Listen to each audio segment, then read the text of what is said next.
Welcome to the Hanna Show, where business, as usual, gets a swift kick in the ass. If you're tired of the same old advice and ready to disrupt the status quo, you're in the right place.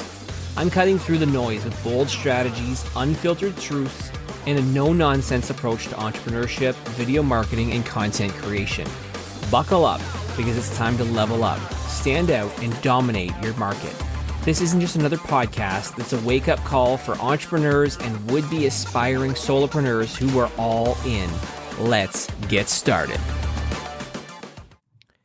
Most business podcasts are dead before episode 10. Not because they failed, but because the person behind them quit right before it started to work.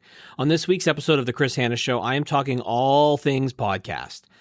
You see, I've watched it happen up close. A show that was definitely working, that was actually pulling in lots of views and clips per week, shut down because owners looked at the number and got discouraged and walked away. So today I want to talk about why that happens, why it almost always is a mistake, and what to do instead when it comes to your podcast. Because if you have a show that's collecting dust, or you've been thinking about quitting, this episode is definitely for you.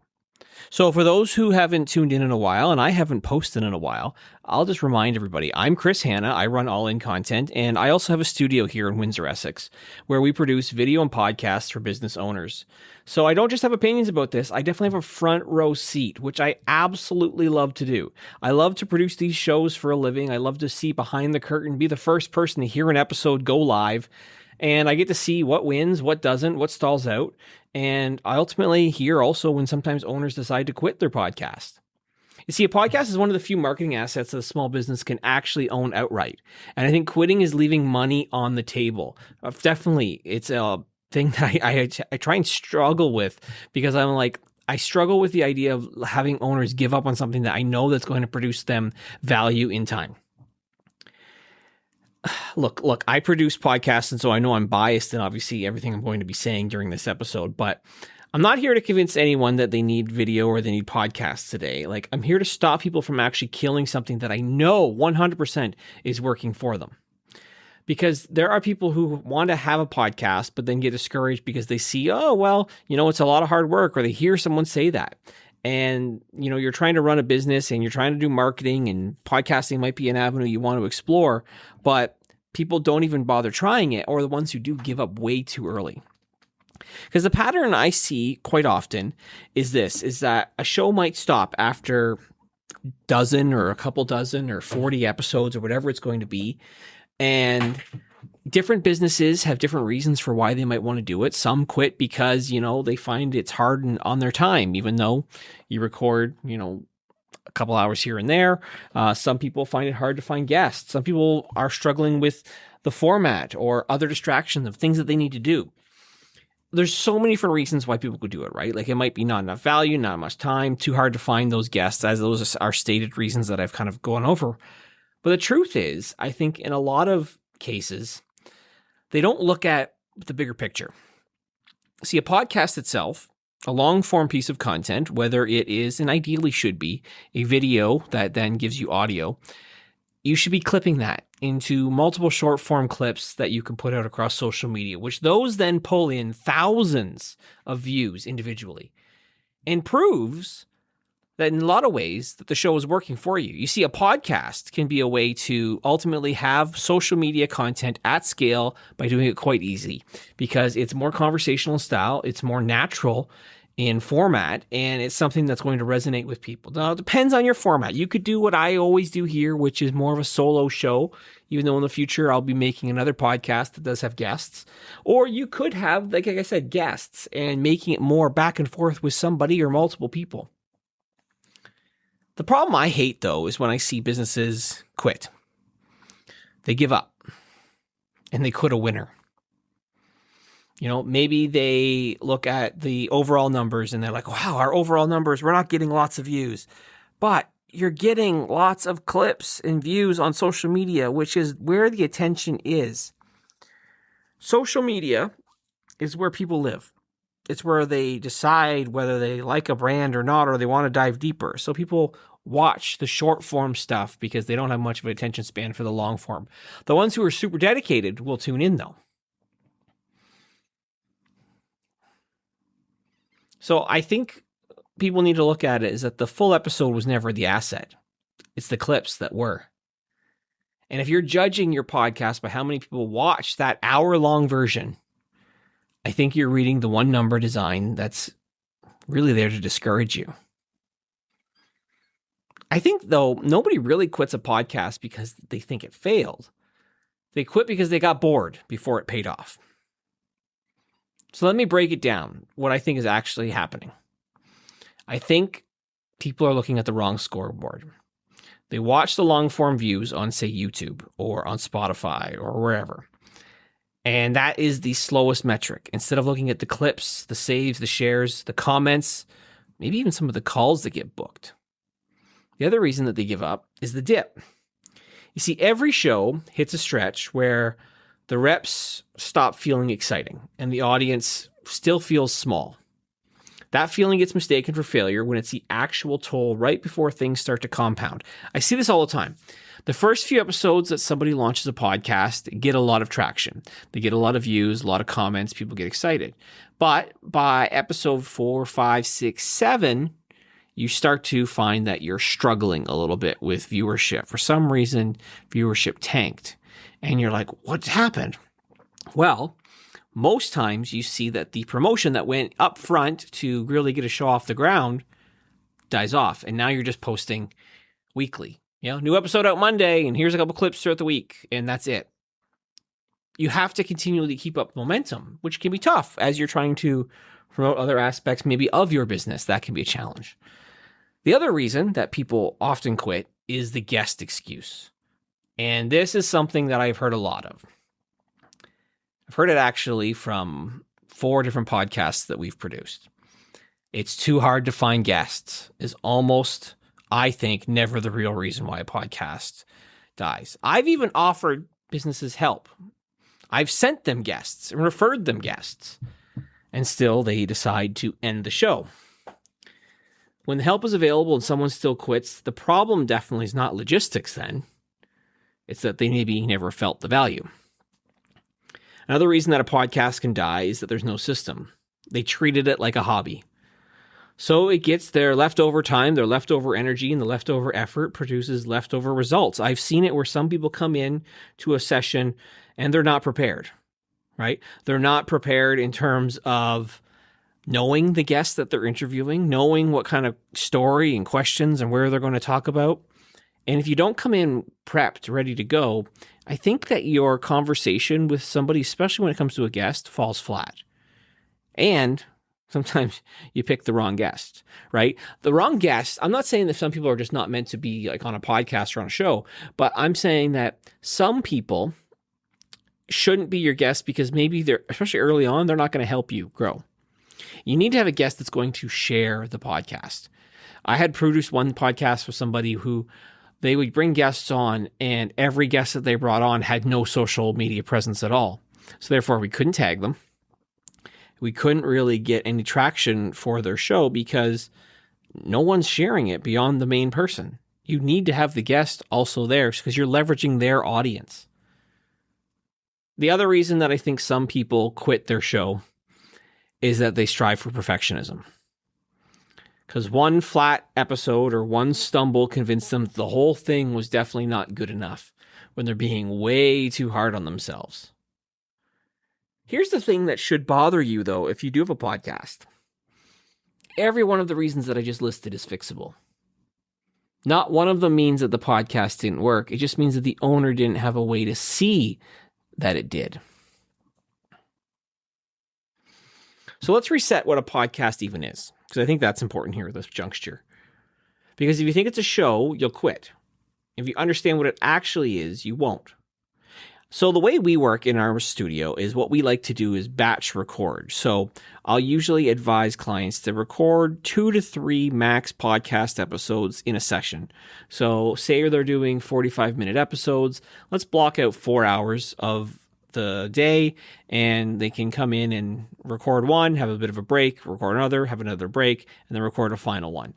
Any more than 3, I think you become, I'm going to say, like lack of energy almost is going to happen kind of by the 4th one. Like you really, really struggle. It becomes exhausting for people. So that one day of recording produces 3 long form episodes. But then each episode might get, let's call it 10 clips for social media. And of course, then we take the audio and we put that on Spotify and we put that on Apple Podcasts for you. If you wanted to, we don't do this, but some people do. They do quote graphics from it. You definitely, if you've got an email list, you want to hit your email list up every week with, hey, here's the latest podcast that's out.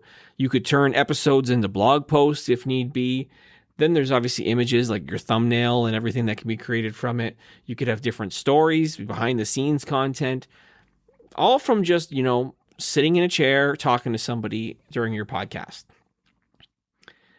I think the recording, though, is just a small part of the content. It's more the source than anything else. And so, 1 hour, let's call it, that encompasses of, say, a 45-minute podcast and some pre and post conversation with a guest, it gives you weeks of content for your business. But the content is only really half the value. The other half is the room. See, if you try cold emailing someone you admire versus inviting them onto your show, one is going to get ignored, the other gets a yes, and an hour of full attention. Every guest is a relationship you could not have bought, plus referrals to the next two guests. Because sometimes your guest comes in, you have a great conversation, and they say, oh, you should have so-and-so on your show next. They'd be a great for you. It's also important to realize that an ad is rent. It spikes while you pay and dies when you stop. So a podcast is really about ownership for you more than anything else. So a clip you posted in January can still book a call in November. There's some long form value I think that can come from it, because ultimately a podcast compounds. And I know this because the first 10 episodes is going to feel like you're pushing a boulder uphill. But then the library and the reputation start stacking, and episode 50 does more for you than episode 5 ever could, because it stands on all the ones before it. Flat, then up. Like, that's ultimately how you're going to see that the podcast starts to grow. It's the shape of every podcast that's worth having. The people who quit, they quit during the flat part, which is the one part you're guaranteed to go through when you're building a show. Now, I think that there's also a challenge that I think that people make a bunch of mistakes with their show as well. I've hit on some of them, but I'll kind of, cover some new ones here as well. The first is what I call post and pray. They record for an hour, let's say. They upload the whole thing, they share it once, and then they wait. And that's not a strategy. That's what I call prayer. The job starts after you stop recording. Some people also have no clip strategy. So if you're not cutting episodes into clips, you did all the hard work and you skipped the part that actually travels. And some people, when it comes to guests, they only want to chase the famous ones. Here's the reality. You don't even need a big name sometimes. You just need a relevant one. A local owner your customers recognize beats a celebrity that they don't. And then there's the people who do the record one and just wait. One episode gives you nothing to fall back on when you get busy. So like I said, we advise everyone to batch record. Film a bunch in a span of a couple of hours. And then a slow week doesn't really break your streak. You can keep everything going.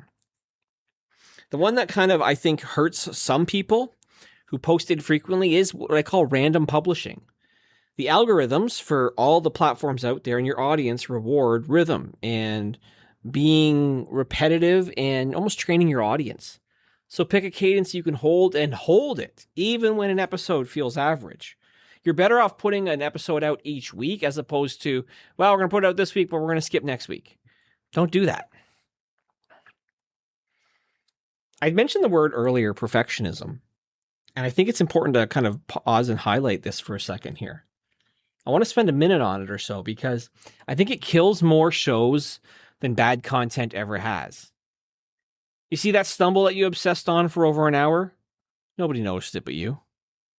Your audience replayed nothing because they never clocked it. They never even heard it.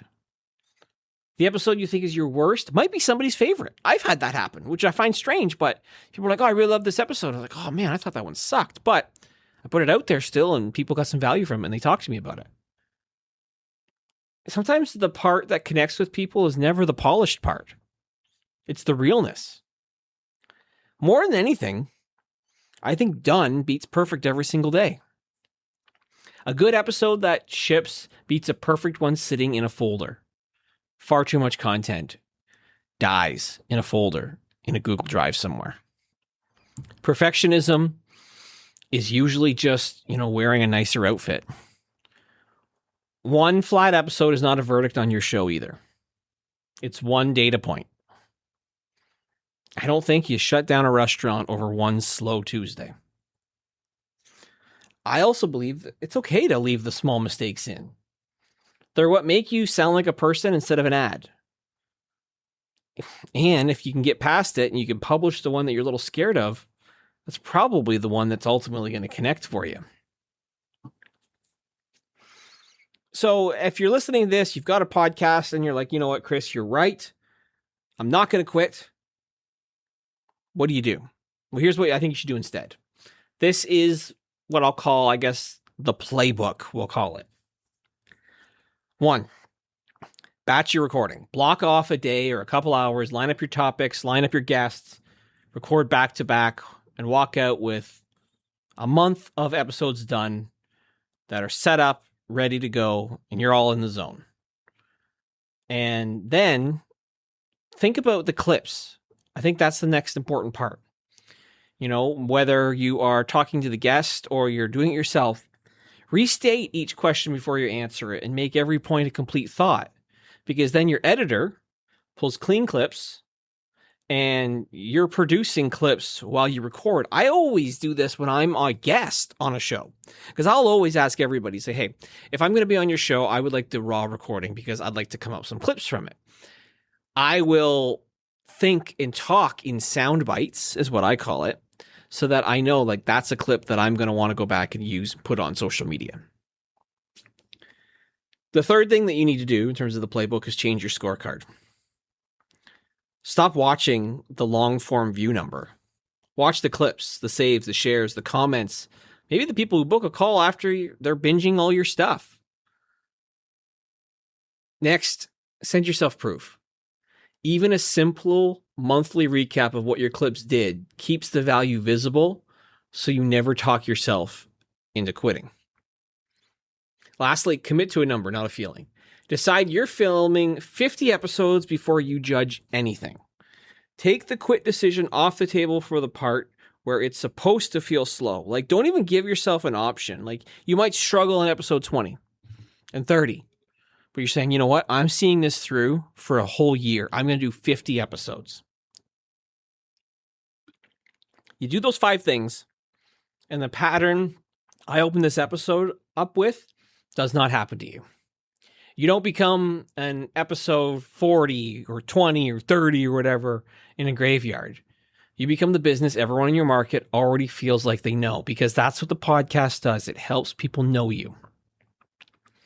Picture 2 business owners today. One starts a podcast and keeps going. Same industry as you. One waits for the right time. 5 years from now, one is a library of trust, a network, and a market that knows their name. The other still keeps saying they're going to start. So the difference is never really the resources or the talent. It's the decision to stay in it even when it felt painful, even when it felt slow. Not to quit. There's no reason for any good business to feel invisible. Like I said, you can record all of this in a couple of hours just to get ahead. And then you let it work for you for the next number of weeks and months. That's the whole game. If you've got a camera that's collecting dust, or a show you walked away from, or you've been meaning to start and you just haven't, we can also talk. I'll help you build something that you don't want to quit. If you do want to connect, you can visit our website, allincontent.ca. You can book studio time at our studio site as well. Again, I'm Chris Hanna. This has been the Chris Hanna Show. We're talking about podcasting today and all the reasons why people quit and ways that you can avoid quitting. Don't give up on your show. I'd love to hear your successes and see you get past episode 50 and beyond. All right, that's a wrap for today's dose of reality on the Chris Hanna Show. If you're fired up and ready to kick some serious ass, then I've done my job. But remember, knowledge without action is just wasted breath. So what are you going to do? Sit around and let opportunities pass you by? Or are you going to step up and take what's yours? The choice is yours, but don't expect sympathy if you choose the easy road.